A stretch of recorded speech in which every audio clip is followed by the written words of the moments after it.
கடந்த சில நாட்களாக மக்களோடு களத்தில் இறங்கி நேரடியாக போராடி வரும் எங்கள் நடிகர் நண்பர்களுக்கும் ஊடகங்கள் மூலம் ஜல்லிக்கட்டுக்கு ஆதரவு அளித்து வரும் நடிகர் நடிகைகளுக்கும் எங்களின் மனமார்ந்த நன்றிகள். மாணவர்களும் மக்களும் முன்னெடுத்த இந்த போராட்டம் விரைவில் வெற்றி பெறும் என்கின்ற சூழ்நிலையை இன்று நாம் உணர முடிகிறது. தற்போது தமிழக அரசு அவசர சட்டமியற்றி அதை நிறைவேற்ற செயல்பட்டு வருகிறது என்ற தகவல் வந்துள்ளது நமக்கெல்லாம் மிக மகிழ்ச்சியை தருகிறது. மக்களும் மாணவர்களும் பல அமைப்புகளும் பீட்டா அமைப்பில் இருக்கக்கூடிய நடிகர்கள் தங்களின் ஆதரவை விலக்கிக் கொள்ள வலியுறுத்தி நம்மிடம் கோரிக்கை வைத்துள்ளனர்.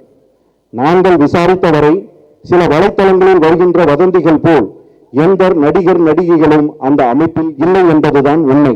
ஒருவேளை எங்களுக்கு தெரியாமல் எங்களுடைய விசாரிப்புகளே தவறாக இருக்கும் பட்சத்தில் வேறு யாராவது அந்த அமைப்பில் உறுப்பினராக இருந்தால் தமிழக மக்களின் உணர்வுகளுக்கு மதிப்பளித்து அதிலிருந்து விலகிக் கொள்ள வேண்டும் என்று தென்னிந்திய நடிகர் சங்கம் நடிகர் நடிகைகளிடம் வேண்டுகோளை உங்கள் முன் வைக்கிறது.